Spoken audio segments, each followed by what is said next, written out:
Alright guys, welcome back to King's Law Fitness. Alright, so I have a very cool topic I want to discuss with you guys today. But before I get into it, I just want to ask you guys a question. And that is, what can I do to be making my videos better? So as you're watching this video, I just want you to kind of think about things I could be doing better. Just because this is something I really care about, and something I've realized I'm pretty good at is helping change people's lives and filling their heads with important information. But something I realize I'm not super good at is talking to a camera in a very quiet place in my basement. So that's something I'm not very good at. So I want you guys to give me some critical feedback. It doesn't matter if you hurt my feelings. I just need everything I can get to help make things better. All right, and not just negative. I'd appreciate some positive, just so I can realize what I'm doing right, and so I don't accidentally fix and change whatever I'm doing wrong, whatever I'm doing right. All right, so let's begin. All right, so our topic today that we're going to discuss is food choices and why you choose the foods that you do. All right, so this is more of an evaluation. All right, when you watch this video, the whole point of this is to get you thinking about you. So, all right, let's begin. Why do you choose the foods that you do? Why do you eat the foods that you do? Okay, so this is something interesting to think about. All right, when you wake up, what do you eat? Is it a bowl of cereal? Do you cook it from some eggs with toast? Do you make some waffles or some pancakes? What is it that you eat in the mornings for breakfast? And I'm just naming a couple I can name off the top of my head. What do you eat, right? What is typically the thing that you eat? And it's okay if you don't have something that's typical, but what do you eat? I want you to think about that in your head right now as we're watching this video, all right? So I'm gonna name off to you some factors that affect your decision making when it comes to food, all right? So these aren't things that hurt you. This is just something to make you realize what's going on, all right, and why you're choosing them. And a lot of people, this is kind of right in front of you, but just need it stated to them so they understand. So let's begin. The number one factor when it comes to influencing your decision-making of your food choices is your preference. And that's not something you can control. Okay, preference is something that kind of lies beneath the genetics and you can't dig past that. All right, so if you have taste buds that, just don't like sour food, that's something you can't control. If you don't like sweet foods, that you can't control that. You can't just flip a switch and say, awesome, I like sweet foods, because that's not how it works, unfortunately. So you're more likely to be avoiding those foods. And somebody who doesn't like bitter tastes might be avoiding vegetables, might be avoiding grapefruits, and unfortunately those are foods that have vital minerals, nutrients, and chemicals that your body needs to survive and have a healthy life.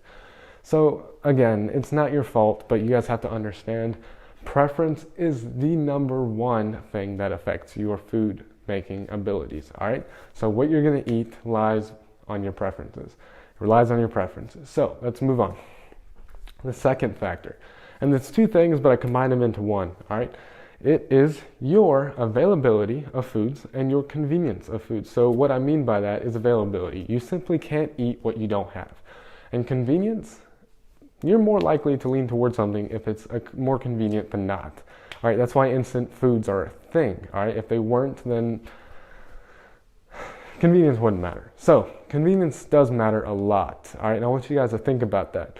Most people eat cereal because it's quick. It doesn't take any time, all right? It takes maybe 20 seconds to whip up a bowl of cereal, probably less time than that to eat, and it tastes delicious, right? And that relies on convenience.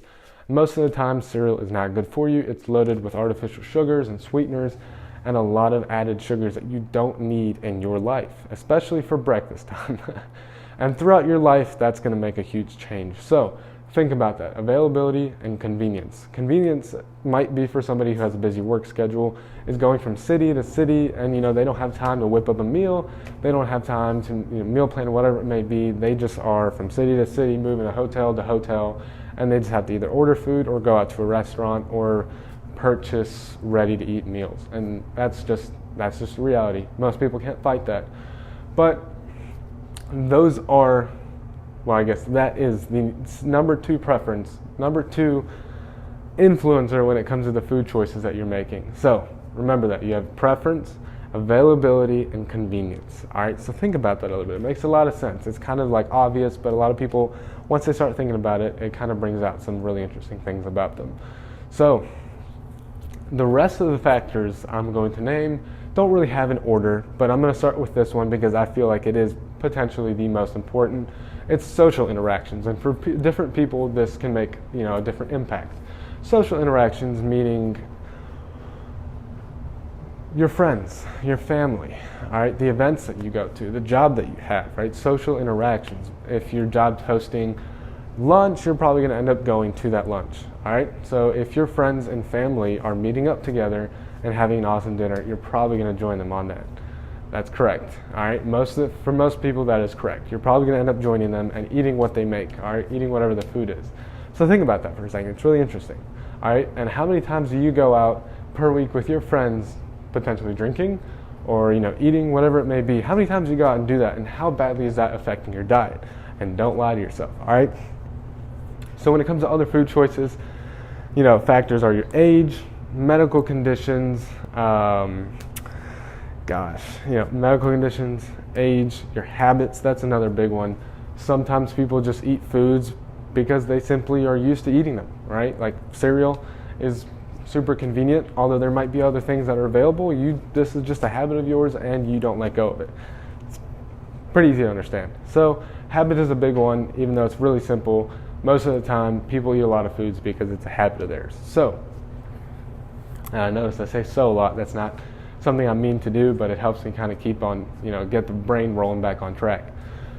At the end of this video, which is now, I want you guys to kind of think about what has been talked about, and I want you to, if you have time and you're watching this video, you probably have a little bit of time after this. And if you can, write down what factors are influencing your food choosing abilities, okay? And what's making you choose those foods? All right, when you wake up in the morning, why are you eating cereal? Why are you eating waffles? Why are you eating pancakes? Is it already made for you? Is that why you're eating it? Because you don't want to hurt somebody's feelings?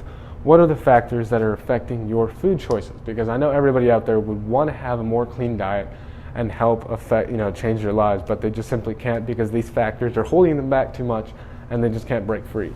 So I want you to write them down, and in my next video that I'm going to create, I'm going to try and help you guys find a way to break through those factors that are holding you back. All right, but for now, I want you to write those down and really think about it, and we will take action on that. So write them down and we'll get going on that. And I just want to say again, thank you guys for watching this video. I hope this kind of got your brain stirring around a little bit. I'm trying to do all these videos in one take so I don't have to do any editing. I feel as if people who do edit, it's not that they don't know what they're talking about, it's just simply probably they are reading off of a script or something along those lines, and knowledge isn't really exactly in their benefit. So please provide feedback, and if you like it, like it. If you dislike it, if you truly dislike this video, then hit the dislike button. It's not going to hurt my feelings. I just need to know what's wrong if you do hit it. That would also be an awesome thing for me. So thank you guys again for watching this video. I'm going to get started on my next one that is also super important for people to understand. And while I'm doing that, you guys comment on this and let me know what's up. All right, so thank you guys, and I'll see you in the next video.